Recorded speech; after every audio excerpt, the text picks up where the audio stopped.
You know what? Just over my shoulder, there's someone who I spotted who was kind of trying to stay out of shot during the course of that last interview, but I secretly know that he really likes talking because he's joined me on Radio Bristol on a fair few occasions. And I'm just wondering if I can muscle in on his conversation right now, because he does some really interesting research and always has some excellent wildlife facts tucked up his sleeve. So Ben, and I'm hoping we'll hear his name and then just spring up over here. Come on, here he is. He's going to come over. This is Ben Garrod. You might well have heard him on the radio, on Radio Bristol, which is where I am, or Radio 4 as well, talking about bees on one occasion.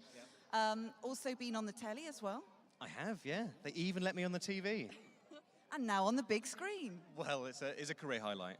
Evolutionary biologist, I think that's the proper description for you, isn't it? Yep. Anything that lives, dies, moves, doesn't move, fair game. Okay, you're our man. So what are you working on at the moment then? I've just nabbed you. You are just going about your own business today, but what are you researching? At the moment, I'm doing a lot of different research on chimpanzee ecology, chimpanzee behavior, welfare, stuff like that. Looking at chimps in zoos, for example, as well as lots of teaching. Just come back from Cheltenham Science Festival. Just had a brilliant TV program on TV a couple of weeks ago with Alice Roberts, looking at the asteroid that killed the dinosaurs a couple of million years ago, and just trying to finish off a series at the moment about robots and evolution. Oh, really? Is that like looking ahead, where we've been, where we might be going to? Bit of both. Can't say too much, Laura. All right, okay. Tell us about chimpanzees, because actually the last time I interviewed, you were about to do a talk all about chimpanzees, weren't you? And in particular, conservation and why it's really important that we act now. Yeah, chimpanzees are just our most famous primate cousins. There are over 500 different species of primates, and they're all endangered, critically endangered. They're on the edge of extinction, many of these animals. It's really important we try and save them. They live in forests, beautiful areas around the world, and we have to try and save them. By saving them, it then saves the forest around them, it saves butterflies, it saves elephants, it saves the whole environment. So they act as what we call a flagship or ambassador species, and it's great to save the world around us. Tell us about what it's like to be around them, because you've been in that privileged position. So I lived in Africa for several years working with chimps in the wild, and every day I would follow these chimps into the forest, we'd work with them, and we do what's called habituation, where you follow them a little bit closer every day to the point they accept you in the end. And once you do that, you can actually work with them, study them, see how they behave, and it's beautiful. What kind of characters do they have? We had some really naughty ones. I named as many as I could, and one I named after my brother. And he was really badly behaved, really scruffy, and would just annoy all the other chimps. So there's a whole range of characters in the animals as well. Is this younger brother by any chance? Yeah. Just to remind us of the statistic of the similarity between chimps and us.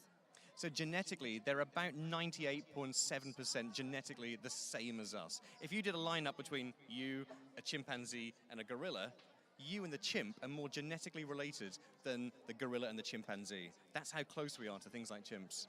Just blows my mind when I think of that. In fact, if anyone looks up Ben Garrod on Twitter, you'll see that he's shared some really good little video clips. I've seen some of them, including chimps in a minibus, I think. It's like they were going to school. It was that kind of setup. This is a couple of friends of mine who work in West Africa in a place called Liberia, and they've got a huge project looking after a whole range of different chimps, but one of their projects is in their house, they've got 13 baby chimps. Now, it sounds very cool, but they're taken from the pet trade, they're taken from food markets, and they're trying to rehabilitate them and give them the best life they can. But it's very fun. Do you imagine driving to work with 13 baby chimps in your car? It sounds fun. It's a bit crazy.